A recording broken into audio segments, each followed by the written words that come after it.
Hey, we're back, and now we're going into the third movie of Gamera and the Showa Era with Gamera versus Gyaos. You remember Gyaos, right? I do, in fact, remember Gyaos. Yep. Now, there's only one in this film, I should point out, but yeah, that tells you it's going to be a much tougher son of a bitch, and yeah, from what I understand also, this is where it's more going to see him as a vampire, like a giant vampire bat creature. Ooh, that ought to be neat. So yeah, I mean, are you looking forward to this, or do you think the reputation is going to catch up fast?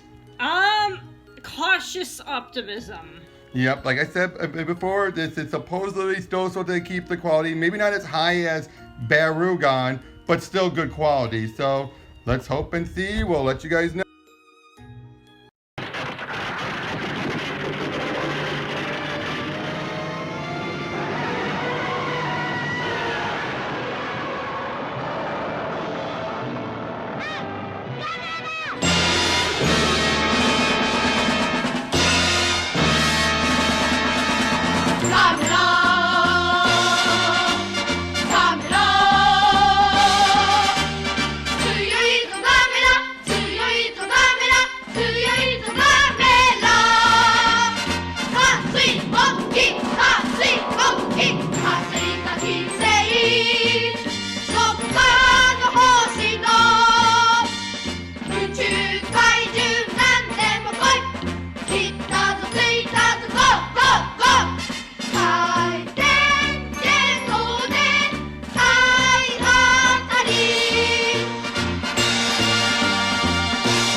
Hey guys, we're back, and We spoke too soon. We think we found our new favorite for the Showa Era. definitely, now nothing against Barugon, nothing against it. That was a good movie, but this was a great kaiju movie. I think that's I think that's the difference, wouldn't you say? Yeah, because it's just like, that was a whole lot of like interesting humor drama, but this one definitely had more of like the interesting monster on monster action with monster gore. Yep, monster gore. And I'll say this, Barugon was for the adults.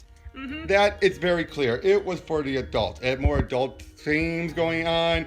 That, you know, that there was no kids and all that.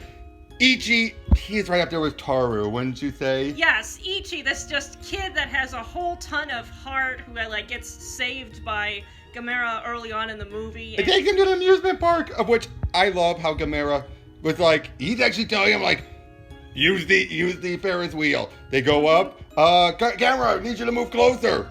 He moves closer, and they get him down. Again, shows you that he is starting to adapt and love kids. And I think the transition, if you look at all of these are all in the same continuity, of course. If you follow it, it makes sense.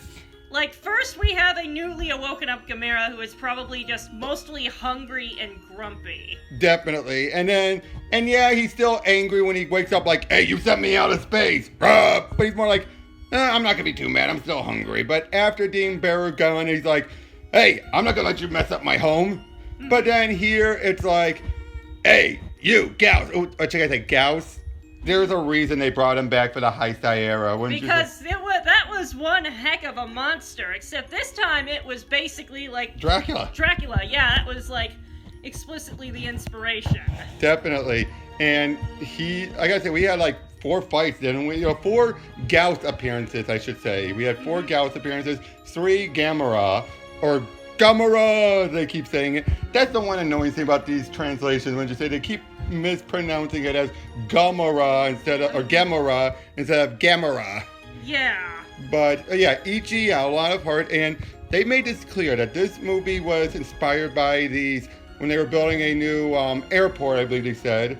You know, in this case, an expressway, but they were going through some people's houses. And first, I went in thinking, oh, okay, let me guess, the evil corporation and the innocent townsfolk. Nope. It was actually a pretty nuanced conflict, and both sides kind of saw that they were in the wrong in some way. They were greedy, because basically it was a case where the rest of the town folks said, let's just sell off the land now. Their leader saying, no, let's sit on and wait till they're paying money. So either way, they're waiting to sell. Why? Because they want to live better. Which is understandable. There's only so long you can live in a small town making ends meet, barely making ends meet. If you have an opportunity to sell your land and then live the high life, wouldn't you take it? Most people probably would.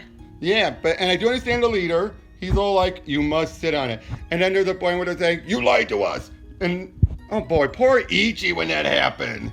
Yeah, he was just caught up all in the middle of it. And especially when he starts throwing and breaking his toys to say, leave my grandpa alone. Also, his sister was not really a focus in here. I was thinking she would have a bigger focus. Not really. No, it's just like, I kind of forgot she existed after the first third of the movie. Although, this is the second time we have a young kid and his sister who I keep thinking is the mom.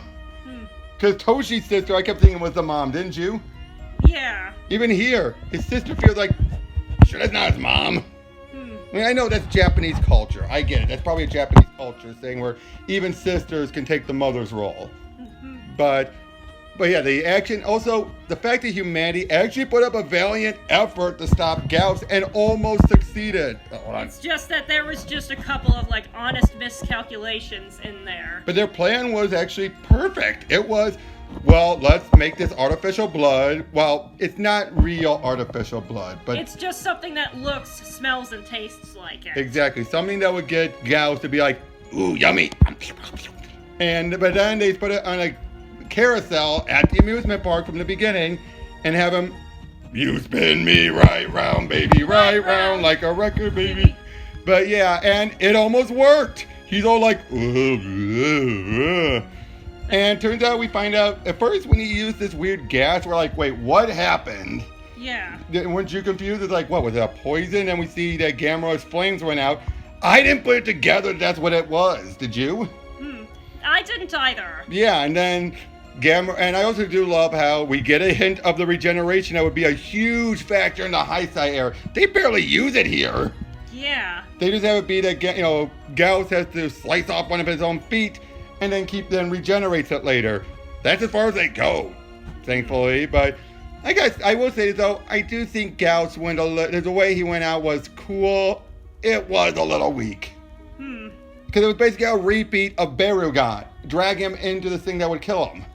I guess so. But that doesn't take away from it. I still give it a 10 out of 10. I do as well. Yep. I mean, any other points you want to make about this? Actually, let me say this. I'm trying to realize the Showa has a lot different. I might say better in as far as choreography compared to the Heisei era. The Heisei had the better sets, suits, and everything. But there's just something cheesy and fun about this type of heavy movement that you got with the old suits that you really couldn't get in the Heisei era. Yeah. I mean, did you ever notice that? I mean, aside from the Brave, where you had the bad guy who's the monster in that one, Viren. You remember how he was moving around kind of like Gamera did here? But they didn't do that much heavy movements, really, aside from Legion and Iris, but that's because that was their designs. I mean, did you ever notice that was Gamera? Like, he barely moved. Yeah. Compared to here, where he's like, ooh, ah, ooh, and all that stuff. So, yeah, overall, I think this is the best one. Again, nothing against Barugon. That felt like this was for adults.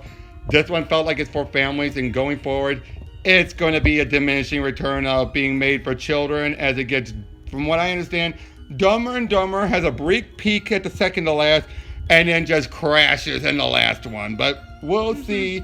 We have one more for today. Well, for us, it's today. For you guys, this is all in over a week. But for us, we have one more today, and then we'll be doing the last four tomorrow, again, for us. But until then, tomorrow we'll be going over Gamera versus Virus.